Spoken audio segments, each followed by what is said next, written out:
Rubber Chicken Road Trip. So, last weekend, my friends and I decided to go on a road trip to this tiny, obscure town that none of us had ever heard of. The kind of place where the biggest attraction is a rusty old water tower with "Welcome to Nowhere" painted on it. We were all piled into my buddy Dave's ancient, beat-up station wagon, which, by the way, has a distinct smell of wet socks and old pizza. As we rolled into town, we noticed something peculiar. Every single person was walking around with a rubber chicken. Yes, you read that right, a rubber chicken. Naturally, our curiosity got the better of us. We decided to stop at the local diner to get some answers. The place was straight out of a 1950s movie, complete with checkered floors and a jukebox playing Elvis Presley. We slid into a booth and were promptly greeted by a waitress who, you guessed it, had a rubber chicken hanging from her apron. "What's with all the rubber chickens?" I asked, trying to sound casual.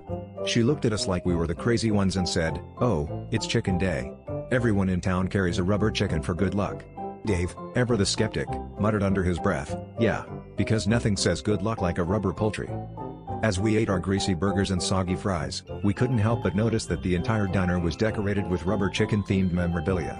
There were rubber chicken salt shakers, rubber chicken napkin holders, even a rubber chicken chandelier. Just when we thought things couldn't get any weirder, the mayor of the town walked in, wearing a suit entirely made out of, you guessed it, rubber chickens.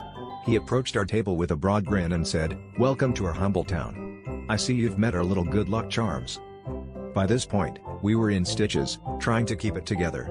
Dave, always the prankster, decided to play along. He stood up, shook the mayor's hand, and with the most serious face, said, "Well, Mr. Mayor, I have to say, this town is really something to cluck about."